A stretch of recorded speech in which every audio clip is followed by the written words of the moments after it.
just a bloke in a bar. What is up, ladies and gentlemen? Welcome to another episode of Pack Her Up, boys, and it is time. It is time. Woo! Oh, yes, son. You know what? That tasted like hard work. It tasted like a week. Everything going on, meetings, dealing with your boss, dealing with bad staff, dealing with bad customers. And then you just get that beautiful beer. Just go down the gullet like liquid gold. Unbelievable. As always, guys, sit back, relax. You're happy, you're healthy, everything's all good. Everything is all good. There's nothing else to worry about. What's the saying? If you worry about tomorrow, you're punishing yourself twice. Love you're that. worrying about tomorrow, you punish yourself twice. And you're punishing yourself for something that may not even happen. Probably won't even happen. Exactly. So just chill, relax. If your wife, if your partner or your husband, your kids, if everyone's healthy, you're all good, baby. You're all good. Talking about being all good, we currently have specials of Bloke Lager in every Liquor Legends in Queensland. So get into your local Liquor Legends. We've also got Bloke Midi on special in every Liquor Legends in New South Wales. So get into your local, grab a case of Bloke beer. We're in every celebrations, every bottle-o, every Porter's Liquor, Thirsty Camel, you name it. Check out our store locator on our website. And also, guys, it's a beautiful beer. We were at the festival last week and our lineup was huge. And that's not, you know, sounds like I'm bragging, but like I guess I am bragging a little bit. But it's coming from a place of like, that's how much people love the beer. People love the beer. Walking around the footy festival, we saw bloke cans everywhere. It is a fantastic beer, guys. And plus, it is the beer of rugby league. Like, we don't just talk about, oh, you know, we'll get involved with that. And we actually live and breathe rugby league. So grab a case of bloke beer. It is a fantastic beer. Give her a crack if you haven't given her a try. I promise you won't be disappointed. Wasn't that festival good last week on Mate, Saturday? festival was fantastic. We had like, before it even opened, we were essentially the only store with like this massive line. Yeah, it was wild. We had people coming up at like 11:45, 11:50 saying, "Oh, can I get a lager?" And we weren't allowed to sell. Yeah, we weren't allowed to sell by that point. It was great. Man. It's so good. It's so, whenever you go to those things, it's like so humbling, and you just feel so grateful that you're in, like, you just can't believe it. Yeah. You just cannot believe it. Like, this is something that was an idea that started in your head. And then now all these people buy in. I think it's because, you know, like, we're not preachy, but we get it. If you know what I mean? Yeah, I understand. Like, being a bloke, we understand we're not perfect, but we also understand that we shouldn't be ashamed of being a bloke. There's Exactly nothing right. wrong with being a bloke at all. And also, like, you know, not only should you not be ashamed, you should celebrate being a bloke. Oh, you should embrace Being Bloody a oath. bloke and celebrate it. As I said, no one's perfect, including blokes. But anyone that just pretends to be perfect is talking shit. And so I just love that there's this kind of, you know, you never want to be preachy and carry on, like telling other people how to live or saying you're better than anyone, because that's not being a bloke's about. But there's this just a unspoken, like, when you see a guy with a bloke shirt or a bloke beer, you give him a look. Yeah, you get it. You get it. So yeah, it's really, really humbling, and just some of the characters you meet is unbelievable. What about the wrestling? The wrestling was fantastic. Wrestling is such a, like, the fact that it has stood the test of time, like, because it's fake. And I know wrestling fans will say that yes, it's technically fake, but they're athletic in regards to things to do. Yeah, fair, but it's still fake. Like, they're not punching on like MMA or boxing. The fact that it's stood the test of time is such a testament to how important story and yarn is. Yeah. Because that's all it is. It's just story and yarn. Like, you're getting behind a champion, for example. Like, they'll say greatest WWE champion of all time. Like, it's scripted. It's all scripted, yeah. But because of the story that is told, you get invested. It proves, doesn't it, that like, even if you are in sport, like a real sport like rugby league, we are truly in the entertainment business. That's what sells the 100%. most. And you got to accept it. You got to accept it. And I'll be honest, I was probably guilty when I played of like, no, I play sport and I play to win. And you do play to win because no one gives a shit about a team that's, you know, losing all the time. Or if they do, it's bad publicity. Unless you're England cricket team. Yeah. Oh my God. Can we just have a chat about this? Yeah. Listen, if you play local cricket, if you play local footy, any local sport, and you want to walk off and tell your mates, hey, you know what? We won in spirit. Fair play to you. Okay, I get it. It's local league and sometimes you want to put on a show.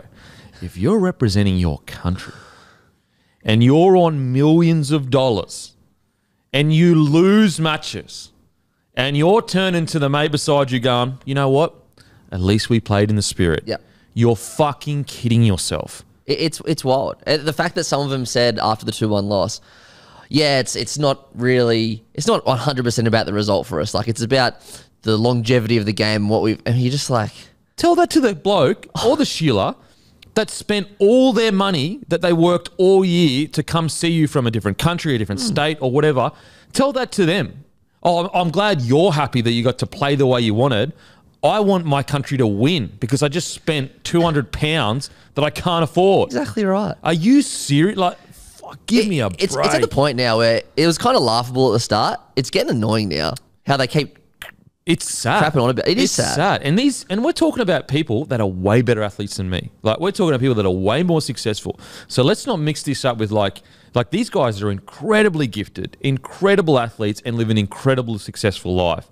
But geez Louise, you can forget where you come from pretty quick. Like, talk about losing touch with the people that pay your bills. That's right. Yeah. You know, Definitely by saying, oh well, look, well, at least we played in the spirit we wanted to play. Oi, bruh. I didn't spend my hard-earned money for you to be stoked with the way you played. I want you to win at all costs within the rules. Yeah.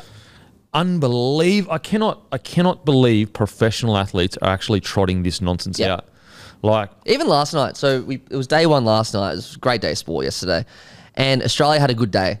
We rolled them for about 250 and now we're about 1 for 60. Like, it's, you know, you can never say you're on top, but like we had a good day.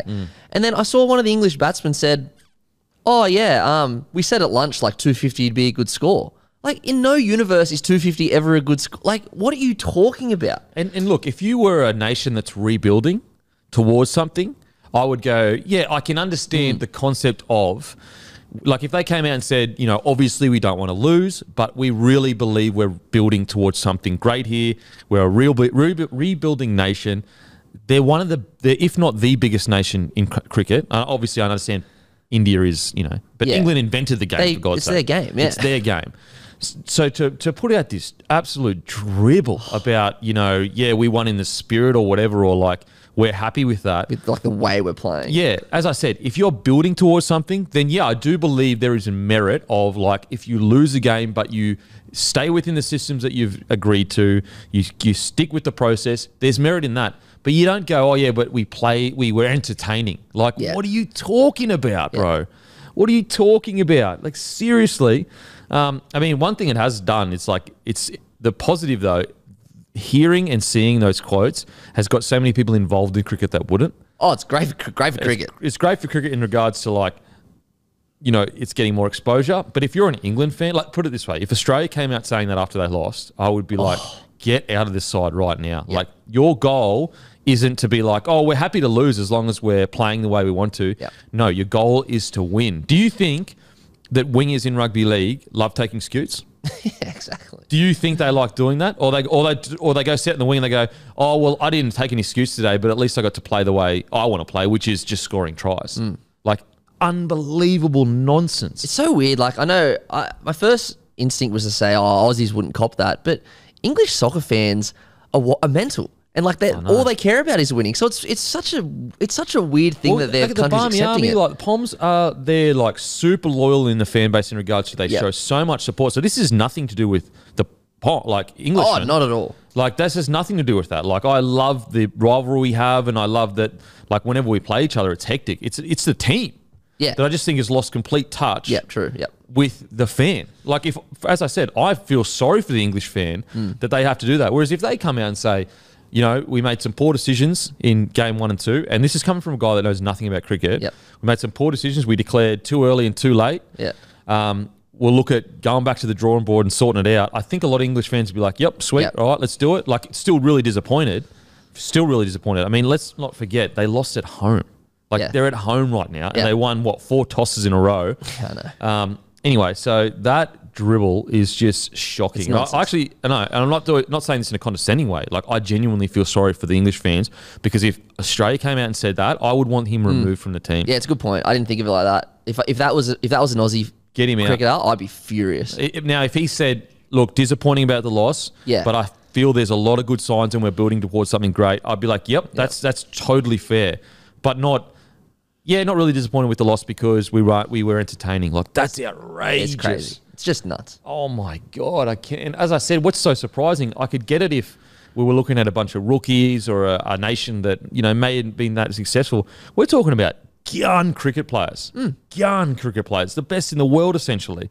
And, mate, it's just bizarre. It is so bizarre. Like, they must just be so much in their own bubble that they are just immovable on this weird concept of wanting to entertain everyone. Given it's such a big rivalry, the Ashes, like, dates back more than 100 years ago, it'd honestly be like New South Wales versus Queensland State of Origin, one of those teams saying that. And imagine that. You'd never get picked again. Oh, buddy, no way. You would never get picked again. It's so bizarre. But look, from an Aussie like perspective in regards to, you know, you want the cricket game to grow. It's great for cricket. It's awesome, yeah. It's great for cricket. It just, you don't want your country to be the one that's like, oh yeah, we just care about entertaining. Exactly right. You know, as I said, I don't want, when Australia's playing, I don't want them out there going, oh, we just want to make it entertaining so cricket is more watched. I want wins, bros. I want you representing the country's colours and understanding all the sacrifices that were made for the reason why you wear that jersey. That jersey is not just two colours, it's what comes before it. The things that have been done before it that make that jersey so important, and that's who you're representing. You're representing the farmer out west, you're representing a single mum that battles to get her kids all together before school, you're representing the people that are, you know, like the whole country that watch you for a few days and they get to just have some escapism from a tough life. You get to represent that. And then to come out with a tripe of like, at least we're entertaining. Oh, okay. Tell that to the massive cricket fan that wakes up the next day and is full devo that you lost. And rolls into work, upset. And like people think, oh, it's just a game. It's not just a game. Nah. It's not. It affects everyone. Like when you win Origin, everyone from New South Wales is walking into work the next day happy, stoked, talking for the next almost 6 months. Like as a Queenslander, for the whole next 6 months, I'm stoked. Like we won, yes. Like we got the shield again. We did it. We beat those fucking bastards. I'll never forget the day we broke the drought in 2014. And keep in mind, I went through high school, didn't see us win a series once. 2014, I went to the game. It was sick. Went back to the Sheaf afterwards. And I think half of Black Sheep's Blues are in Double Bay because everyone had their wigs on. Good. It was bloody awesome. The next day was and like it's like, oh yeah, it's just a game. It's like no, but it really isn't. It's a group of people coming together to test their ability against another group of people that want it just as bad. And if that isn't more than just, you know, a game, then I don't know what are you doing in life then? What's the point of anything? You know, like why do you care about anything? It's just a job. It's just it's just a job. Go live out in a farm and have a little vegetable patch and, you know, get water from the river, like from the stream or something. Like, as in, you could go so far down the totem pole that the only thing that's important is living. Exactly right. Like, and it's like, oh, okay. So then, but then also that's not important because you're here for 80 years. You're gone. This universe is billions of years old. You literally mean nothing. Yeah. I think it was actually Taylor Swift that said this that I liked about it. She was like, one of the most hated things you can do from my perspective is shame someone for enjoying something. Oh, does my head in. And look, you know, I'm sure all teenagers go through this, so it's not really directed as teenagers, but once you get to like 25 or even 30 and you think it's cool to not care about things. Oh, yeah. You're a loser. Yeah. That is not cool. That's the opposite of cool. Yeah, like, oh, man, you're so cool. You don't give a shit about anything. You think that anyone else couldn't do that? Like, you're so cool that your life's meaningless and you're nihilistic. Like, that's so cool, bro. Like, how about, like, that's what gives life zest and fun, like, to care and be passionate. Whether it's the most nerdy thing ever, whether it's like figurines and superheroes, or whether it's like you love listening to physicists talk about crazy shit.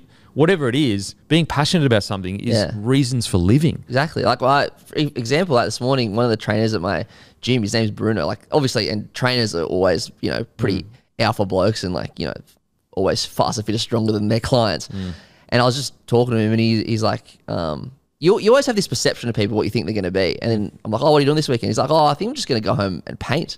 I'm like, what? And he's like, yeah, painting. And then I looked at his Instagram and he's like this amazing painter. And that's what he absolutely loves doing. And I'm just like, fuck, I love that for you. I would way rather have a chat with someone a bit eccentric than someone that's just like working 9 to 5 and, you know, not as in, there's nothing wrong with working 9 to 5. That's a good thing. Yeah. But as in, like, that's all they do. They've got nothing else. They just do like all the boring stuff. Like I think people being passionate about things is what, put it this way, like I know a lot of people, like people try to give business advice and they go, you've just got to be like this, like Zen.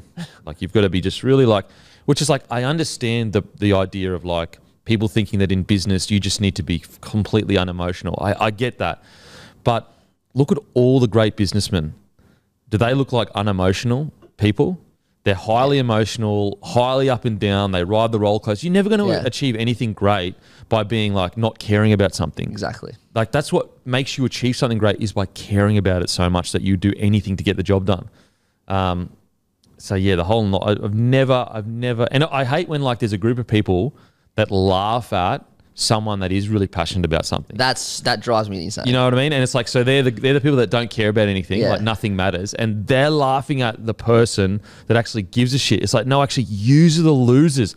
They're the ones that actually have something to love and to actually care about That's what in their life. It's like they wake up every day. It's like, you're the loser. Yeah, you're the loser. And you're laughing at them. It's like, oh my God. Like, I cannot, that really does do my head in. Also, guys, 9 now. Make sure to stream games in 9 now. I mean, how good was bloody Fatty last night? He is so funny. The best. It makes me miss the footy show. It really does. Like, and he is just, the fact that he's still as funny as he is. Yeah. You know, a lot of comedians and a lot of comedy times really quick. You go back and watch movies, even from 5 years ago, and you're like, what the fuck? This is not even funny at all. But at the time, it was the funniest thing in the world. Yeah. Whereas Fatty, he has still got such good timing. He's still funny as anything. And he does things that only Fatty can do. That's right, yeah. You know, only Fatty, the way he delivers it, the way he just like nails the timing of something or whatever he brings up, it is just so well done. And like, he crosses a line that no one else can cross, but he doesn't ever cross the actual line. Like he toes it just enough that it's perfect. I think it was because for some reason with Fatty, you always know he's got good intentions. Exactly.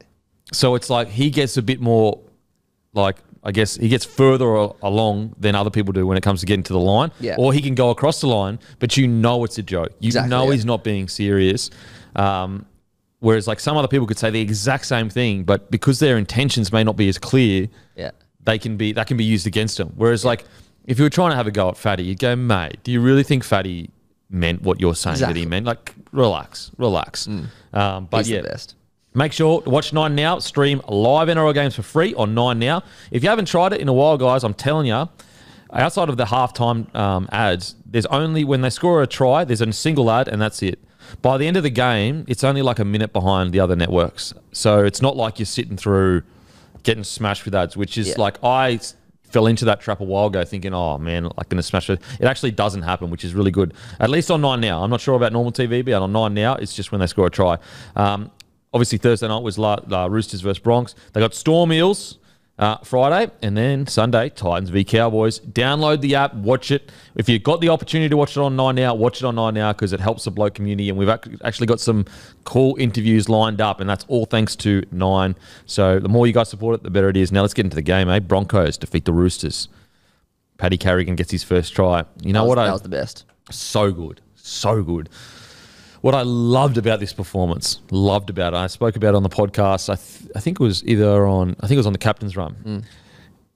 I knew the Roosters were kind of come out super physical. And I think that the Roosters, and there's nothing wrong with this. This is rugby league. But I think the Roosters try to really bully the Broncos. Really aggressive, line speed, big shots.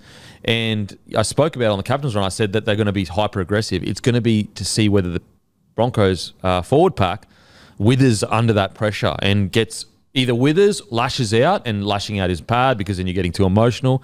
What I was so proud of with the Broncos boys is they didn't flinch an eyelid. Yeah. They didn't flinch for 1 second when the first 20 minutes, the Roosters were shooting up out of the line. We couldn't even get out of our own end. And yet you look up at the scoreboard, it's 14-0.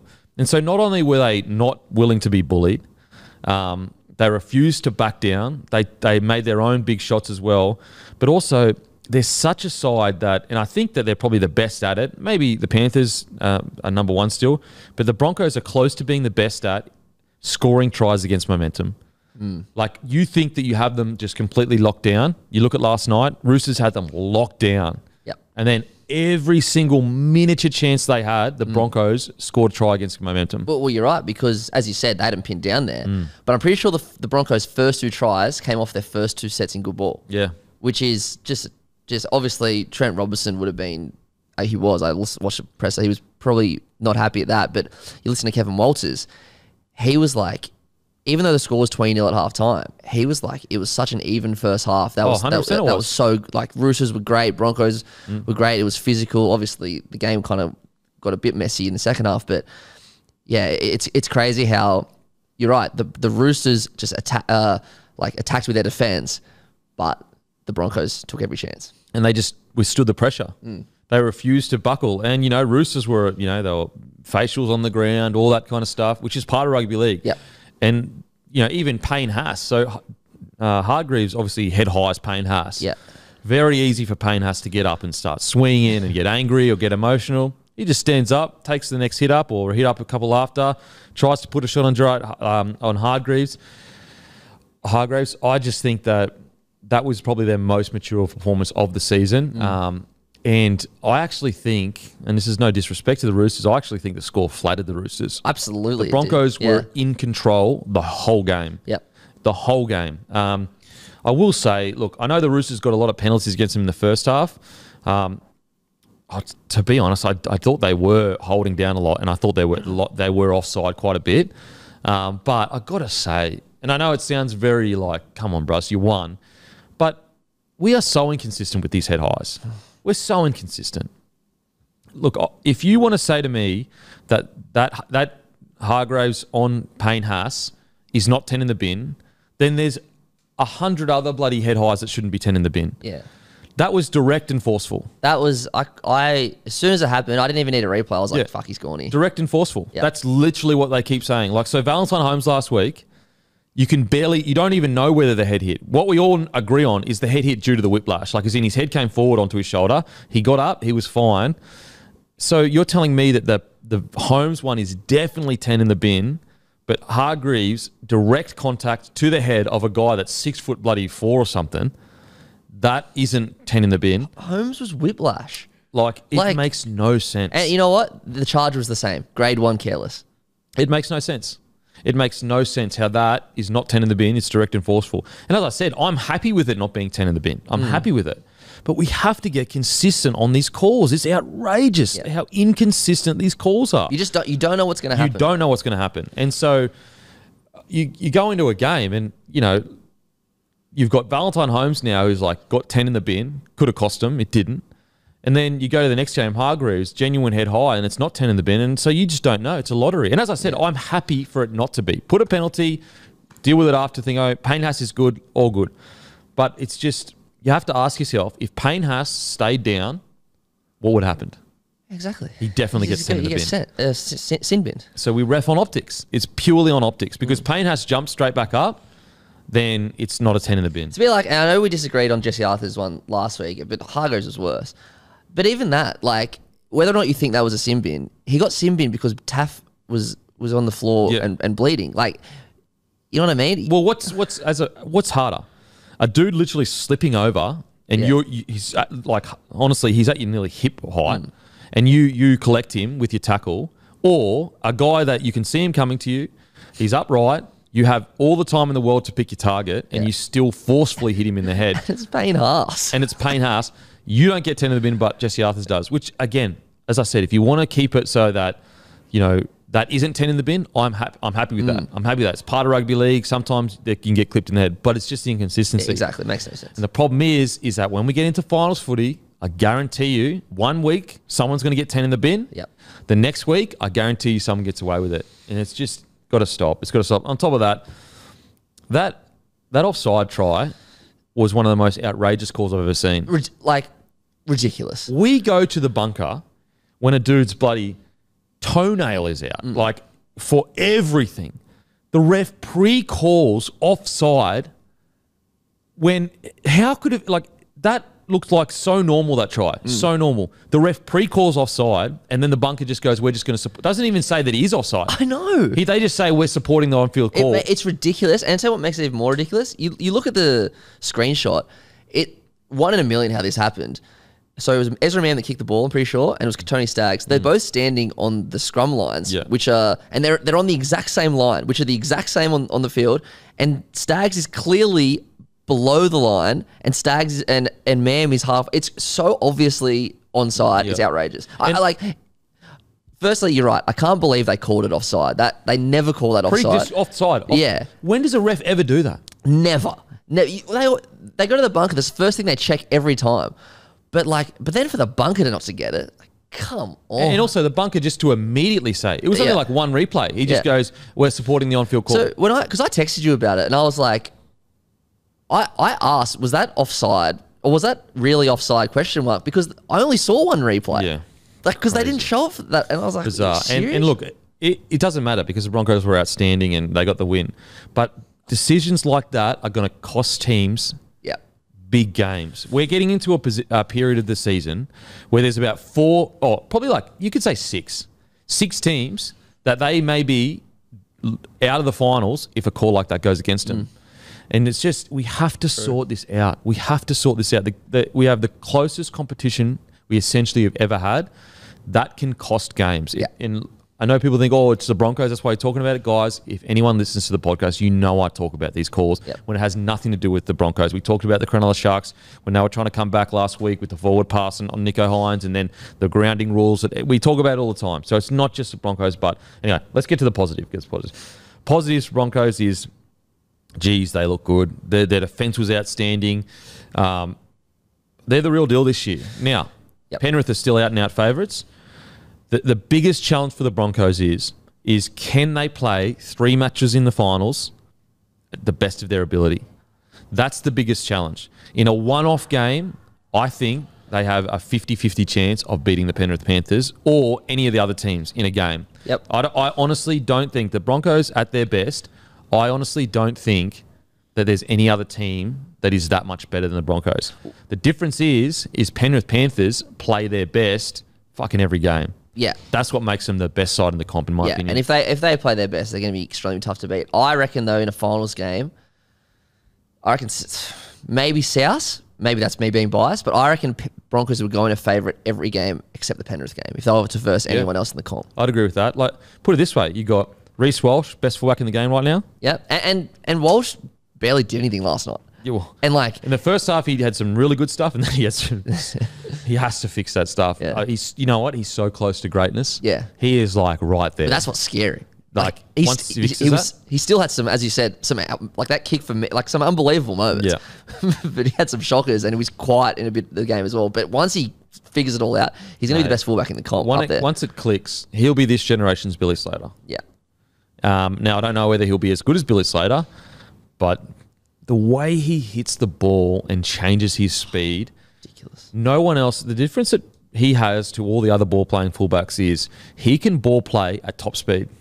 So what he does is he takes time away from defenders to make decisions. That's the hardest thing as a defender when you have to pre-read attacking plays. When you have to go, I am just going to jam in no matter what. Because when you do that, you're rolling the dice. And good fullbacks will pick it. And they'll eventually be like, oh, okay, I know what they're doing. And so he takes so much time away from defenders that if they don't pre-read it, and he usually hits the right man, or he goes himself, he is just so freakish. If he could just clean the rough edges, some of those passes, a couple of them were...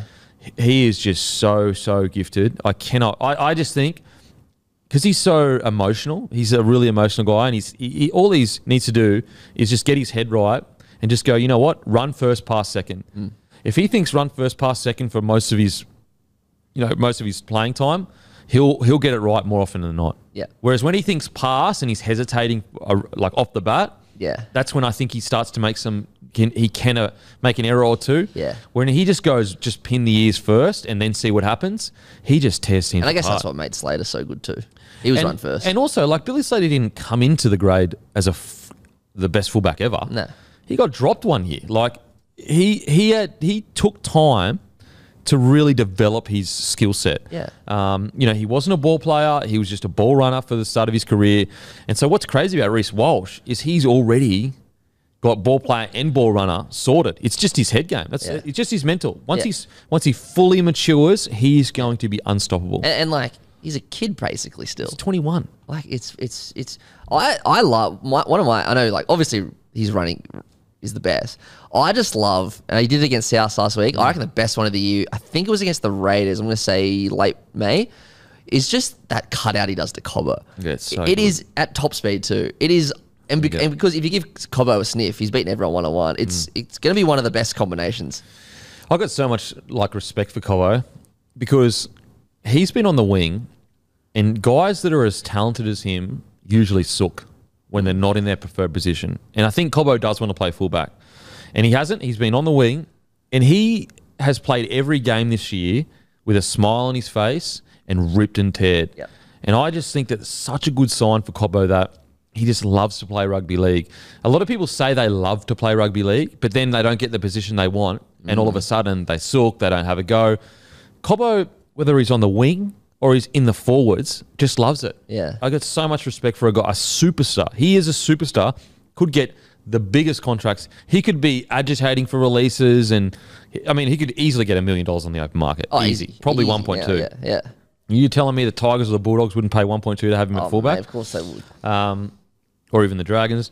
So, yeah, I got so much respect for him that even though he's not in his preferred position, he rips and tears. I love on last night where he took his, probably his second or third hit up, they absolutely jammed him.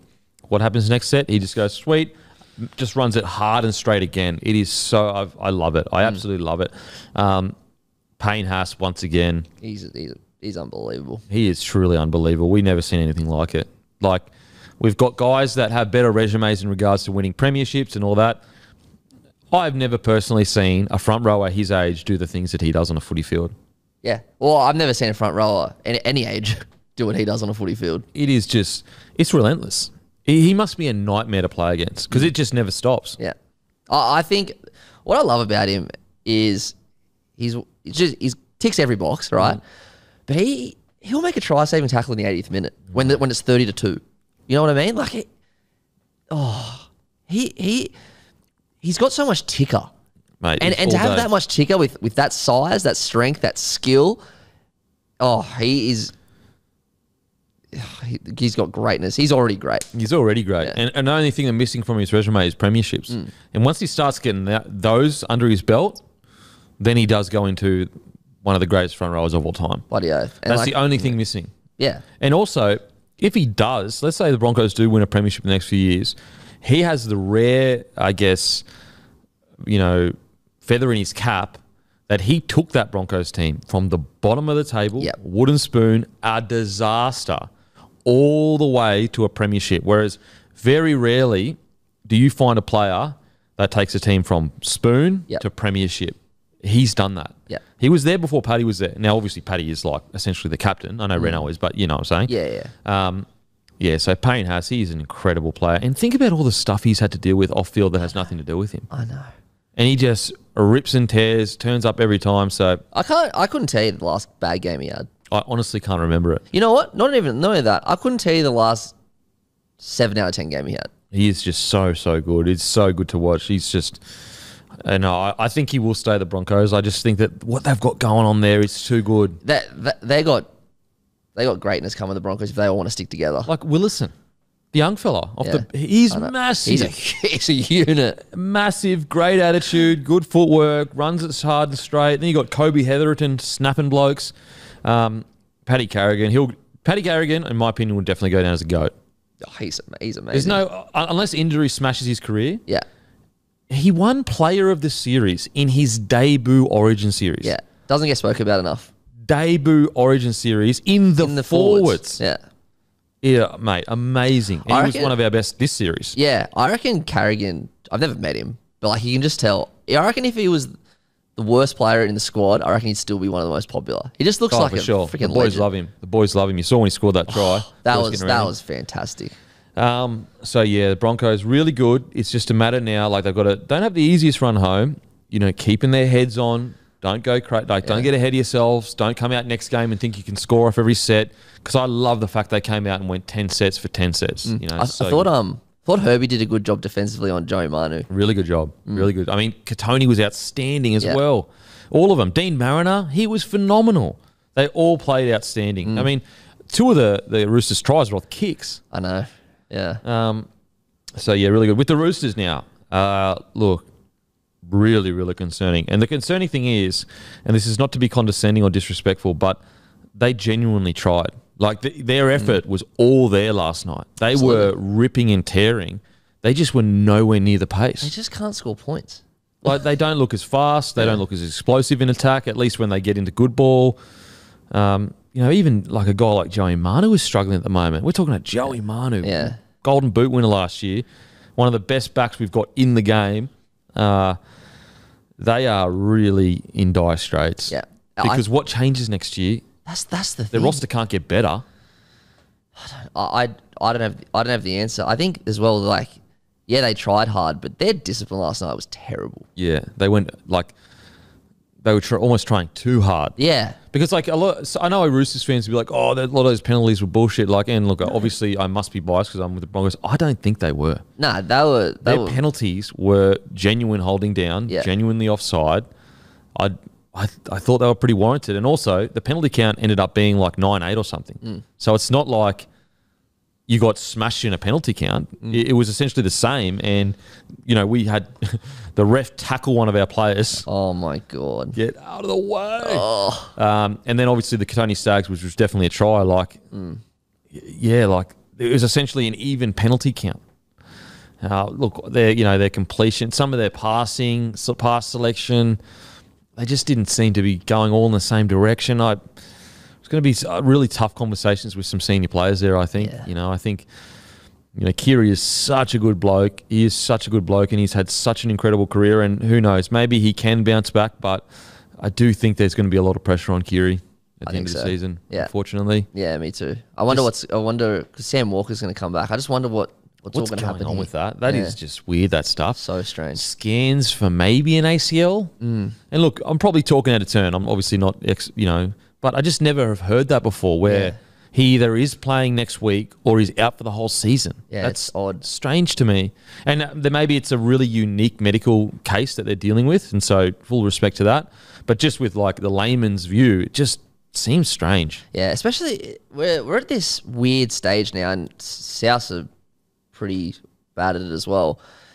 And like, fair enough, they don't have to be, but teams just aren't honest about their injuries at the moment. And we don't get, like, fans don't get any clarity about when people are going to come back. Yeah. And it's tough annoying. because if you say 4 weeks and they don't come back in 4 weeks and blah, it's extra. It's a hard act to kind of a balancing act. Another guy's like, Victor Radley, just in a really interesting spot in his career. Yeah. Really interesting spot. He's such a good player, but just has not hit the heights that you would hope this year. Yeah. Doesn't look as explosive as he has in yesteryear. And I look at that Roosters side. Do they need a rest? Do they just need just a massive rest, all of them, in regards to they were up so much for that 2018-19. Yeah. And then even last year they had that, was it last year or the year before, they were decimated by injury? That was 2021. 2021, decimated by injury. They had this huge year where they just hung in. And are they tired? Like, even last year, they had a pretty average start to the year. Then they had that streak, and they limped to the final. Oh, sorry, they didn't limp to the finals. They blew into the finals. Yeah, blew into the finals, and then got knocked out week 1 because of that crazy sin bin Sunday game. Like, even 2020, they slipped. They went out at the end, but they were pretty much one of the best teams that year as well. Yep. So maybe you're right. Like, yeah, are their bodies feeling? Are they finally getting that hangover effect of those really strong years? Because, like, physically, they just don't seem to be as just as explosive and aggressive in contact. Maybe, no World Cup this year, obviously. Who knows about the international, what's going to happen there. But, if they don't make the finals, which is looking likely, maybe it's just a big strike off the year, rest up, and just... Yeah, unfortunately, essentially all of their players, or at least their senior players like that, they're all under pressure. Whether it's Radley, Kiri, Teddy to a degree. Yeah.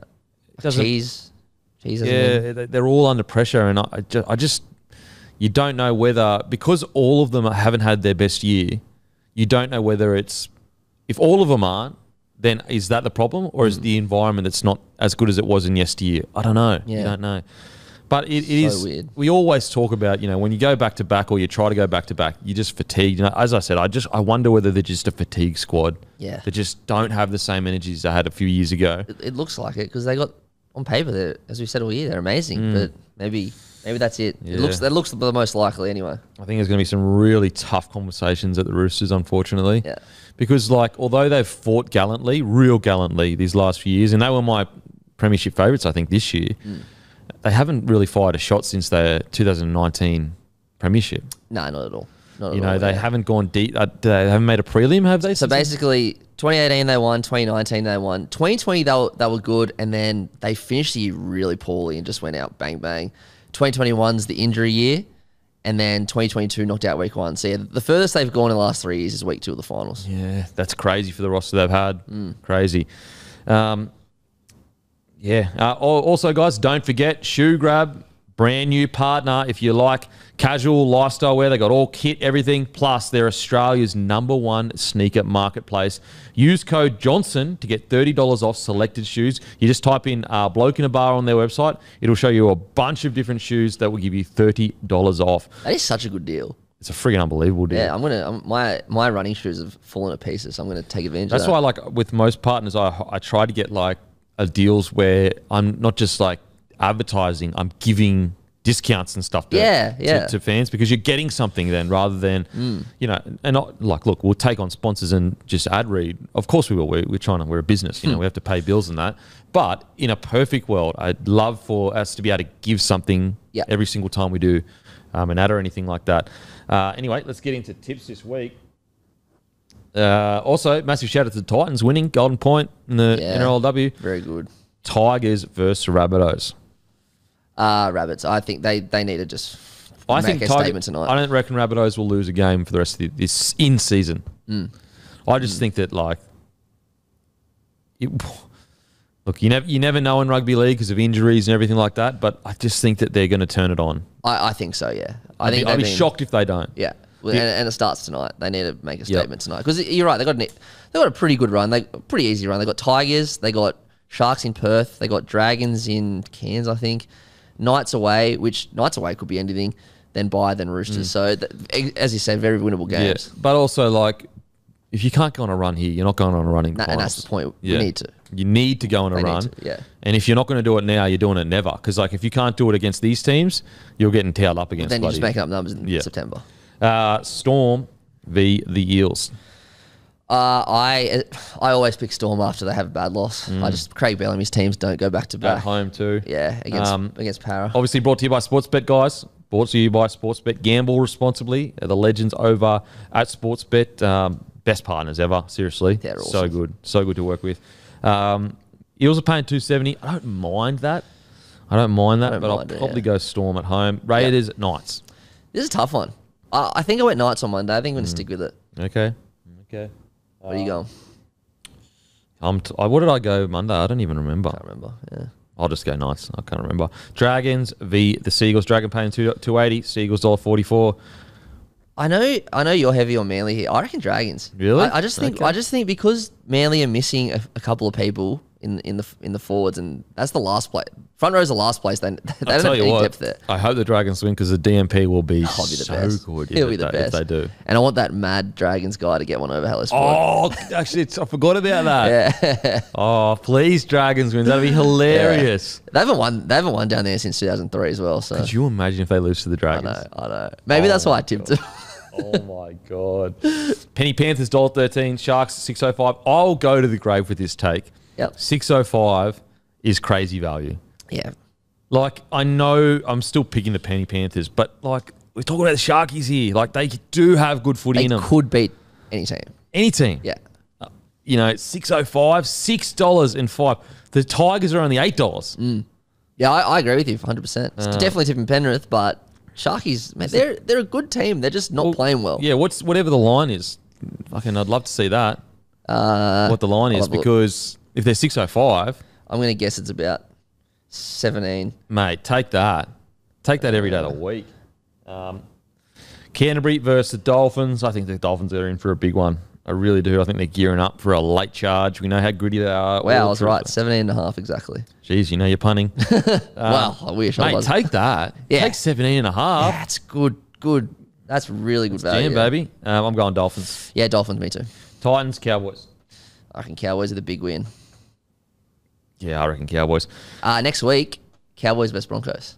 It's going to be a fucking cracking game. Cannot wait. Cracking game. I reckon Broncos, I know like a lot of people hate the Broncos, me included, but I love the Broncos at the moment. Like as a fan that doesn't go for them, they're one of the most exciting, probably the most exciting team in the comp. Oh, easy. I think they play the most exciting footy because they take the most risks. Yeah. They will attack from anywhere. Yeah. Like the amount of times where they're coming out of their end and I'm like, please don't pass it. Please don't fucking pass it. Yeah. And then they pass it. I'm like, fuck. It's so like, for example, Reece Walsh is a perfect example. Like when he throws those balls over the sideline, when you're watching, you're furious. You're like, bro, why? But then he goes and does the most hectic try assist you've ever seen in your life. And you're like, oh, that's why.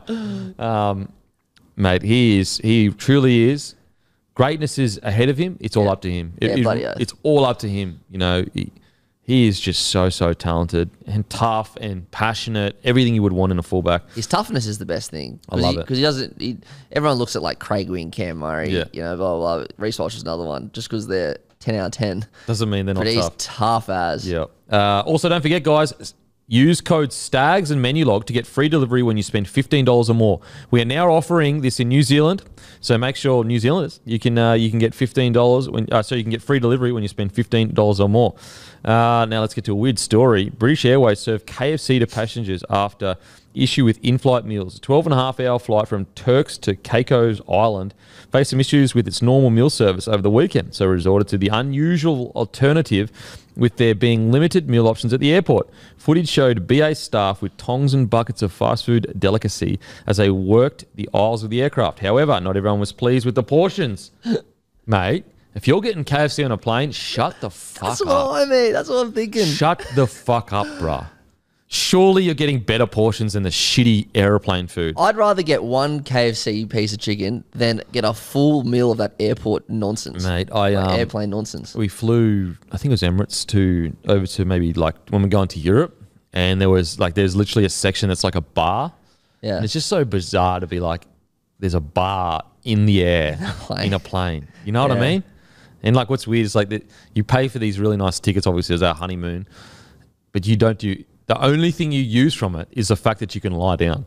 Yeah, that's true. You know what I mean? Like, I don't need the movies because I can just bring my iPad. Yeah. The only thing you're really paying for is to be able to lie down. That's it. That's it. It's good, bud, though. Like, being able to lie down. I've never done it, but like being able to. That's the worst first time I've done it. Yeah. First time I've done it. Well, the only other time I'd ever flown in that club business class was when the Warriors were trying to sign me. So they flew me over in business class. As a young kid, I'm 19, 20 or whatever going, oh my, like my mind's exploded. You know, young kid, didn't grow up with much money, all that kind of stuff. And I'm just like totally swayed, just like this is incredible. Anyway, on the flight back to economy. I love that. Oh, they got me good, the Warriors. I mean, actually, I got them good.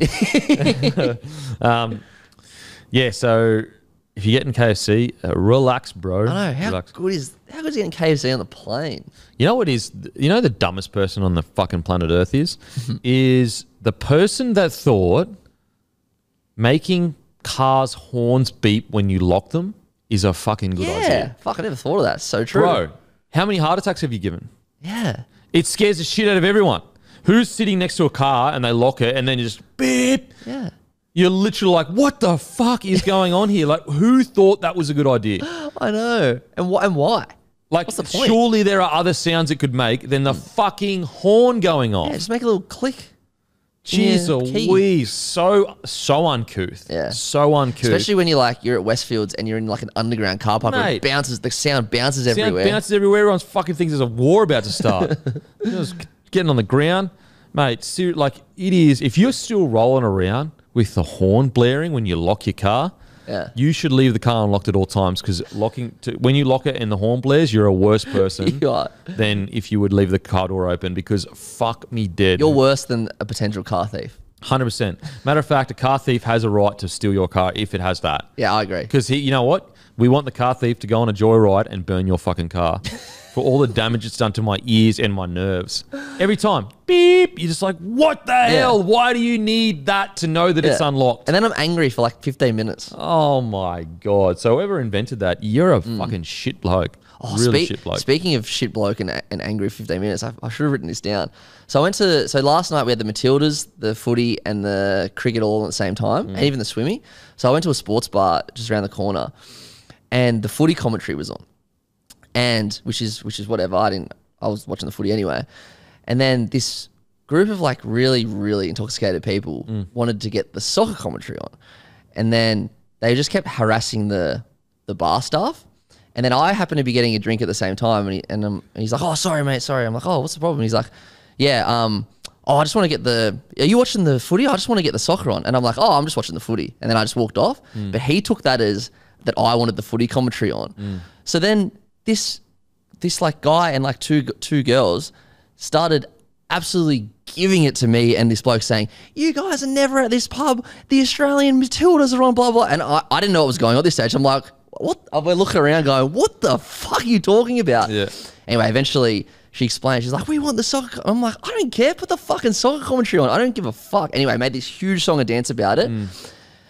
Eventually it gets changed. The Matildas score and they didn't even notice, right? Oh. They didn't even notice. And then they left at halftime. Oh my God. Talk about entitled losers I know. that walk around this planet Earth thinking that the world revolves around them, thinking that the universe revolves around them. Like how someone can be brought up when you walk into the pub and the footy sound is on. Yeah. Like, first of all, it's okay to ask. Like, if you go up, is it all right if you change? bloody oath. And also, like, why not just come up to you guys and go, oh, what are you watching? Exactly. Is it okay if we change it? Yeah. But And I would have said yes. I would have been like, yeah, go for it. But to carry on as if it's an expectation, entitled to it. Like, Yep. if you don't do what I say, you're a bad person. People like that, it is crazy to me that people like that exist, that they walk around this earth just thinking that.